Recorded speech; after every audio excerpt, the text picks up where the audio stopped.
TAT secondary higher secondary જેમને mains લખવાની છે અને તમે જેની આતુરતાપૂર્વક રાહ જોતા હતા કે સાહેબ અમને મુખ્ય પરીક્ષાની ઘરે પ્રેક્ટિસ કરવા મળે, અમારા ઘરે રાજ્ય પરીક્ષા બોર્ડ પેટર્નના પેપર આવે ને એમાં અમે મુખ્ય પરીક્ષા લખીએ, તો એ પેપર આવી ગયા છે. ડન. તમને આ પેપર હવે મોકલી આપવામાં આવશે આવતીકાલથી.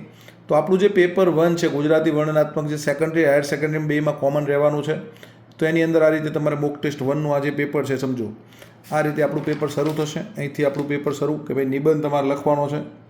બજારવાદના યુગમાં વિદ્યાર્થી જ્યારે ગ્રાહક બની રહ્યો છે ત્યારે ગુરુ શિષ્યના સંબંધનું બદલાતું સ્વરૂપ અને તેની સામાજિક અસરો અને માર્કશીટ અને રેન્કનો ભાર હેઠળ કચડાતી વિદ્યાર્થીની મૌલિકતા અને વૈકલ્પિક મૂલ્યાંકન પદ્ધતિની તાતી જરૂરિયાત, આ ઉપર તમારે નિબંધ લખવાનો છે.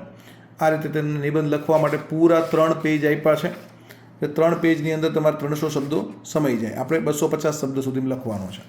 અહીંયા આપણને આપ્યું છે સંક્ષેપીકરણ કરવાનું છે. અહીંયા એક પેજ પાછળ આપ્યું છે એના માટે. બીજું સંક્ષેપીકરણ, એમાં પણ તમને એક પેજ આપ્યું છે. અહીંયા આપણને પત્રલેખન છે, પત્રલેખન માટે પણ તમને 2 પેજ આપ્યા છે. બીજો પત્ર છે, આ રીતે તમારે આંકેલા કાગળમાં લખવાનું છે. પછી ચર્ચાપત્ર, તો અહીંયા 1 પેજ પ્રેશનનું અને 2 પેજ ચર્ચાપત્ર લખવા માટે તમને આપ્યા છે. આ રીતનું પેપર તમારા ઘરે આવી જવાનું છે. તો જે મિત્રોએ પેપર મંગાયા છે, બરાબર, આપણું વ્યાકરણ પેપર મંગાયા છે એમને પેપર મળી જવાના છે. જેને પેપર મંગાવવાના બાકી છે એ મંગાવી લેજો જ્ઞાન લાઈવ એપ ઉપર જઈને. All the best, best of luck. જય હિન્દ, જય ભારત, જય જય ગરવી ગુજરાત.